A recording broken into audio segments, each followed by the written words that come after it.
2024 లేదా 25లో డిగ్రీ లేదా బీటెక్ చదివారా? సాఫ్ట్‌వేర్ జాబ్ కోసం ఎదురు చూస్తున్నారా? అయితే కోడ్ జ్ఞాన్ 100 డేస్ కోర్సులో చేరండి, జాబ్ సాధించండి.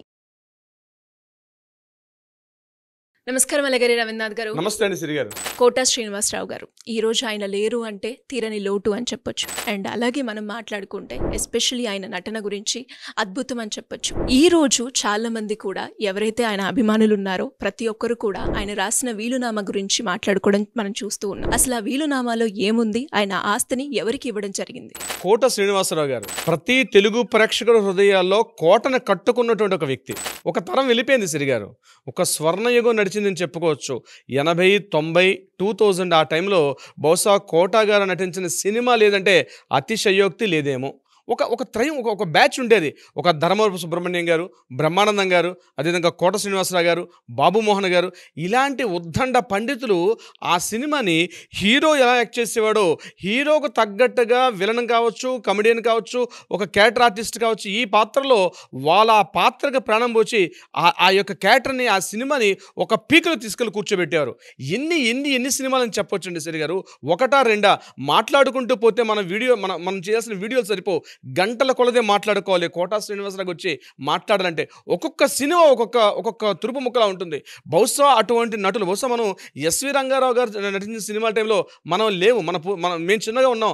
ఆ సమయంలో చూసాం ఎస్వి రంగారావు గారి సినిమాలు. కానీ కోటా శ్రీనివాసరావు గారు వచ్చిన తర్వాత ఒక సత్యనారాయణని, ఒక ఎస్వి రంగారావు గారిని, వీళ్ళందరినీ కూడా మిక్సీలో వేసి రుబ్బితే ఎలా వస్తుందో అంతటి నటనా ప్రతిభ పాఠం చూపించేవారు కోటా శ్రీనివాసరావు గారు. ఆయన నటించిన ఒక్కొక్క సినిమా, ఒక్కొక్క పాత్ర ఒక మచ్చు తునక, ఒక మేలు తునకగా చెప్పుకోవచ్చు. మొట్టమొదటిగా నటించినటువంటి ఆయన మండలాధీశుడు సినిమా. ఆ మండలాధీశుడు సినిమాలో ఎన్టీ రామారావు గారి హయాంలో ఒక పక్క ముఖ్యమంత్రిగా ఉన్నప్పటికీ కూడా ఎన్టీ రామారావు గారికి వ్యతిరేకంగా కృష్ణ గారు తీసినటువంటి మండలాధీశుడు, అంటే అప్పుడే మండలాలు ఏర్పాటు చేశారు.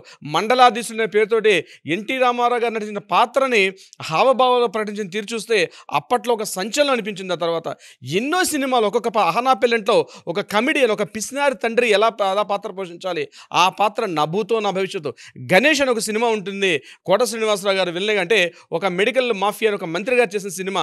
అందులో ఆయన నటన అపూర్వం. రామగోపాల్ వర్మ గారు నటించినటువంటి గాయం సినిమాలు అయితే, మనీ సినిమాలు ఆయన నటించిన సినిమాలు, ఆయన తెలంగాణ మాండలికం మాట్లాడుతూ అటు తెలంగాణ యాసలో, ఆంధ్ర యాసలో ఆయన పలికించిన తీరు, ముఖ్యంగా కొన్ని సినిమాల్లో అయితే, ముఖ్యంగా జంజల గారి సినిమాలో అయితే ఆయన జయముని చీమర్ అట్లాంటి సినిమాల్లో ఆ తెలంగాణ మహాభారతం అని చెప్పిన ఒక తెలంగాణ స్టైల్లో చెప్తారు.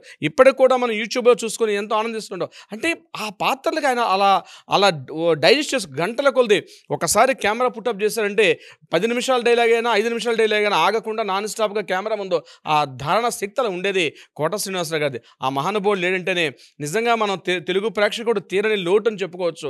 మరలా అటువంటి పాత్రలు వస్తాయా, అటువంటి నటినట్లు వస్తారంటే కూడా మనం చెప్పలేం. అయితే కోట శ్రీనివాసరావు గారు మొన్న 13వ తారీఖు సండే మార్నింగ్ 4 గంటలకు మరణించిన తర్వాత యావత్ రాష్ట్రం కూడా ఆయన కుటుంబం మీద, ఆయన రాసిన వీలునామా మీద ఒక చూడడం మొదలుపెట్టారు. ఎందుకంటే కోట శ్రీనివాసరావు గారు ఒక స్టేట్ బ్యాంక్ ఆఫ్ ఇండియాలో ఒక మేనేజర్గా పనిచేస్తూ నాటక రంగంలో ప్రవేశించి, నాటకాల నుంచి తెలుగు సినిమా ప్రేక్షకులకు అదృష్టమేమో ఆయన తెలుగు సినిమా నటులుగా అయ్యారు.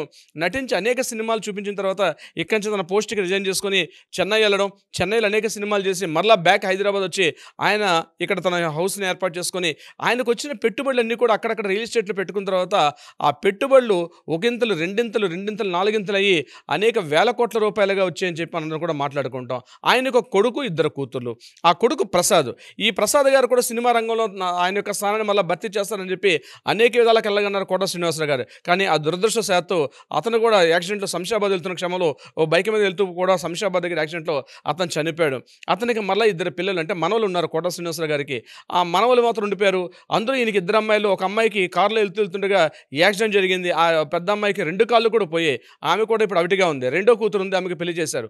అంటే తనకు ఉన్నటువంటి ఆస్తిని ఎవరికి ఇచ్చారంటే కోట శ్రీనివాసరావు గారు వీలునామా, ఆయన తదనంతరం ఆయన ప్రాపర్టీకి ఎవరిచ్చారని చెప్పి మొత్తం అంతా చూస్తూ ఉంటే, ముందుగా ఆ ప్రసాద్ అంటే తన కొడుకు పిల్లలకి కొంత ప్రాపర్టీస్ని రాసినట్టుగా తెలుస్తుంది. ఆయనకు ఉన్నటువంటి ఆభరణాలు, ఆయనకు ఉన్నటువంటి ఫిక్స్డ్ అసెట్స్ అన్నీ కూడా ఆ 2 పిల్లలు అంటే మనవల పేరు మీద కొంత రాశారు. 2వ అమ్మాయికి పెళ్లి తరపున కట్నం చేసే సందర్భంలో చాలా వరకు ఇచ్చారు. ఇంకొక అమ్మాయి మిగిలిపోతే ఇప్పుడు ఆ అమ్మాయికి చాలా వరకు ఆస్తిని ఇచ్చారు. కేవలం అక్కడితో ఆపేయకుండా ఆయనకి సామాజిక శ్రేయస్సు, సామాజిక బాధ్యత మీద కొన్ని అనాథాశ్రమాలకి, కొన్ని అనాథ శరణాలయాలకు కూడా రాస్తున్నట్టుగా తెలుస్తుంది. ఏదేమైనప్పటికీ కూడా రమారమి ఆయన దగ్గర ఒక 1000 కోట్ల రూపాయల పైబడి ఆస్తి ఉన్నట్టుగా మనమైతే కథనాలు చూస్తూ ఉన్నాం.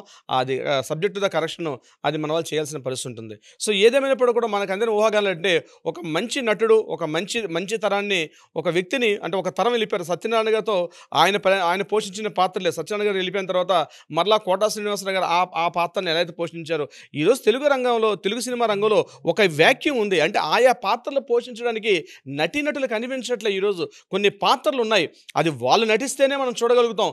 కోటా శ్రీనివాసరావు గారి పాత్రని ఆయన చేసిన పాత్రలో వేరే అని చూడడం ఉంది ఇంపాసిబుల్. ఆయన కొన్ని సినిమాల్లో ఆయన మనం చెప్పుకుంటే, ఇప్పుడు నేను చెప్పిన గణేష్ సినిమా కావచ్చు, రాజేంద్ర ప్రసాద్ గారి సినిమా ఆ నలుగురు అనే సినిమా ఉంటుంది. అందులో రాజేంద్ర ప్రసాద్ గారి క్యారెక్టర్కి ఈయన ఒక డబ్బు వడ్డీకి ఇస్తాడు. ఆ వడ్డీ ఇచ్చేటప్పుడు రాజేంద్ర ప్రసాద్ గారు అకాల మరణం చెందిన తర్వాత ఆ పిల్లలు ఆయన చనిపోయిన దేహాన్ని ఆయన ఇంకా పూడ్చిపెట్టేసిన సమయంలో నా డబ్బులు నాకు ఇస్తారా ఇవ్వరా అని చెప్పి ఒక వడ్డీ వ్యాపారస్తుడు పాత్ర పోషిస్తారు.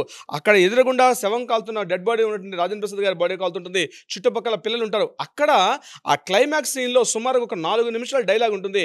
కోటా శ్రీనివాసరావు గారు పండించిన డైలాగ్ నా భూతో నా భవిష్యత్తు. ప్రతి ఒక్కరు కళ్ళు చెమర్చకుండా థియేటర్ నుంచి బయటకు రాలే. అంటే మనుషుల యొక్క హృదయాలను కొల్లగొట్టేశారు. తనకున్న డైలాగులు, తనకున్నటువంటి యాక్ట్, అంటే తన యొక్క బాడీ మూమెంట్స్, ఏ డైలాగ్ని ఎక్కడ తీసుకెళ్ళాలి, ఎక్కడ కట్ చేయాలి, ఎక్కడ మూమెంట్ ఇవ్వాలి, ఎలా తీసుకెళ్ళాలి, ఎక్కడ ఎత్తు పెట్టాలి, ఎక్కడ డౌన్ చేయాలి, అనర్గళంగా ఆయన మాట్లాడే డైలాగులు.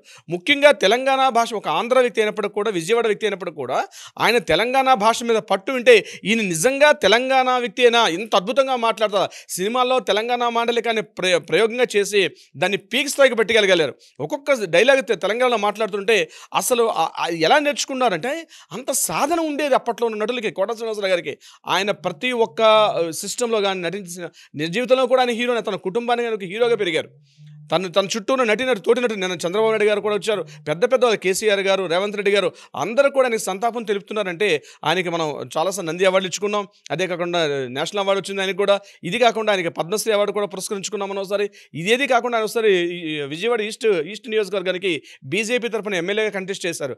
ఇలా తన రంగంలో, తన జీవితంలో ప్రతి ఒక్క స్థాయిని అనుభవించారు కోటా శ్రీనివాసరావు. అయితే వృద్ధాప్య ఛాయలు కావచ్చు, ముఖ్యంగా తన కొడుకు చనిపోయిన తర్వాత తీరినటువంటి వ్యధకి వెళ్ళిపోయారు. నిజంగా ఆయన అక్కడ నుంచి ఇక తన పాత్రలో ఒకటి ఉంటుంది, పవన్ కళ్యాణ్ గారితో సినిమా ఒకటి ఉంటుంది, అందులో ఒక మందు తాగిన వ్యక్తిగా మాట్లాడతారు.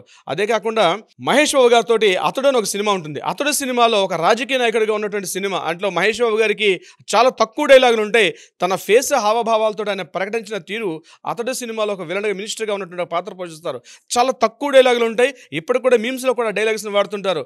అంటే ఏమి లేదో డొల్లే అని చెప్పి కొన్ని డైలాగులు ఉంటాయి, ఇప్పుడు కూడా మీమ్స్లో మనం వాడుతుంటాం. కోటా శ్రీనివాస గారు ఒక్క మాట ఆ డైలాగులు ఇవ్వడం వల్ల కొన్ని వేల మంది ప్రేక్షకులు కనెక్ట్ అయిపోయేవారు. అద్భుతమైన నటుడు.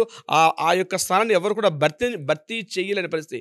ఈరోజు 1000 కోట్ల రూపాయలు ఉన్నాయా, 100 కోట్ల రూపాయలు ఉన్నాయా, వీళ్ళనామా చిట్టగా మనకు తెలిసిందంటే తన కుటుంబానికి కొంత రాశారు. దాంతోపాటు తనకున్నటువంటి అనాథాశ్రమాలు, అనాథ శరణాలయాలు కూడా కొంత రాసినట్టుగా మనకు తెలుస్తోంది. సిరి గారు, thank you sir, thank you so much. Thank you so much అండి. సుమన్ టీవీలో మీ పర్సనల్ అండ్ బిజినెస్ ప్రమోషన్స్ కోసం కింది నెంబర్కి కాంటాక్ట్ చేయండి.